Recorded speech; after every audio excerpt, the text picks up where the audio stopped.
Welcome to Leading Leaders Podcast, 5-minute videos, 5 days a week.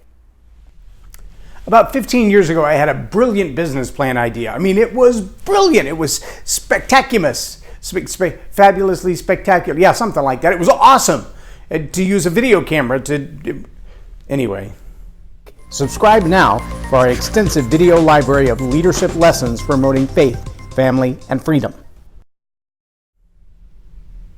I'm Loren Norris with Leading Leaders Podcast, and I actually shot some of these videos that I called legacy videos, meaning we would take a camera and set up a tripod and kind of do an interview of someone whose life would have been maybe not famous, maybe not significant to the world, but significant to their family, to the people immediately around them, and just ask them the kind of questions that their children or grandchildren or great-grandchildren would ask one day.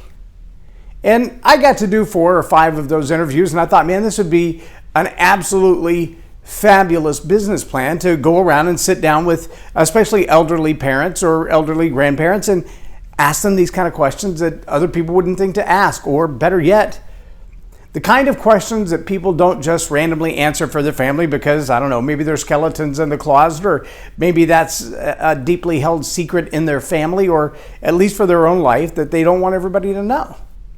But for someone, that answer, that comment, that thought, that belief could be life-saving.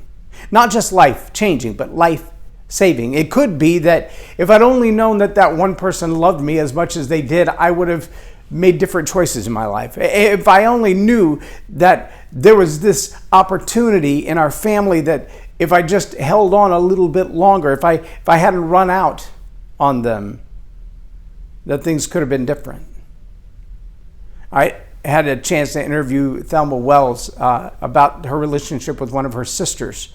And she talked about the journey that her sister was on, and how it was a journey that in many ways tore their family apart. But in the end, it came full cycle, and as her mother passed, her sister came back and they were able to reconcile, and their life is entirely different.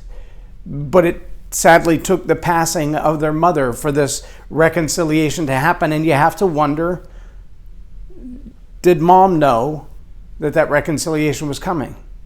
What words would she have shared if she knew that they were able to fix it? How would she have spoken into that moment? See, the reality is, as leaders, and it may not just be family, it may be your company legacy, it may be the people that you influence around the world that honestly you haven't even thought much about them.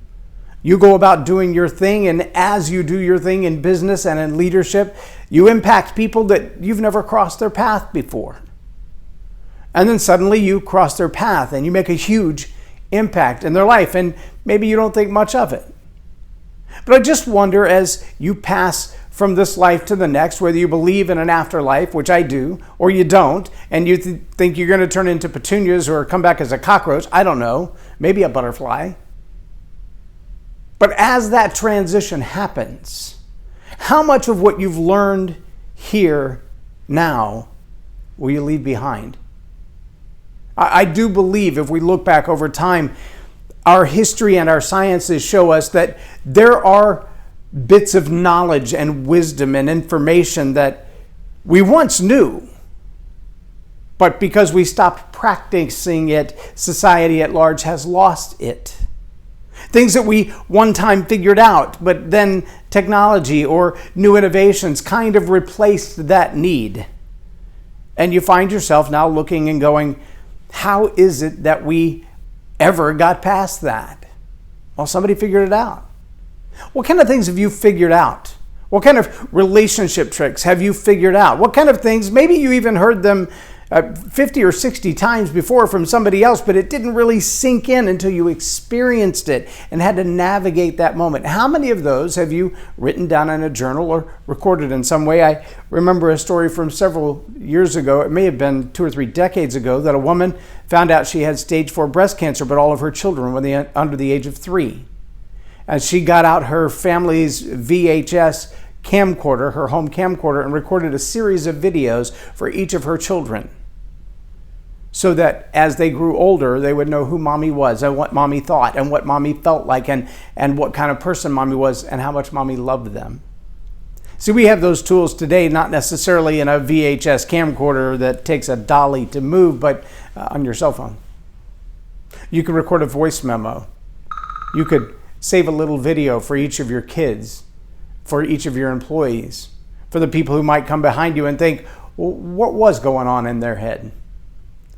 So there's nothing stopping you from doing that right now except the courage and the reality that someday you won't be here.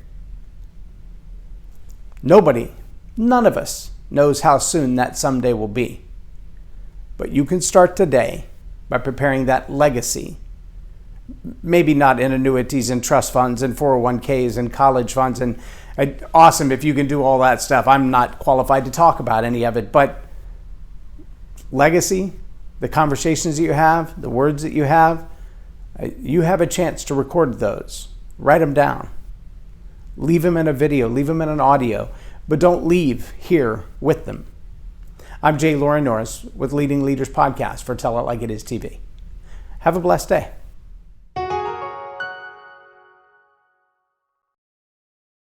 Leadership team. If attitude is going to have a deep impact on your business and bottom line, make it a positive attitude with a positive impact. Visit jlorennorris.com/attitude hack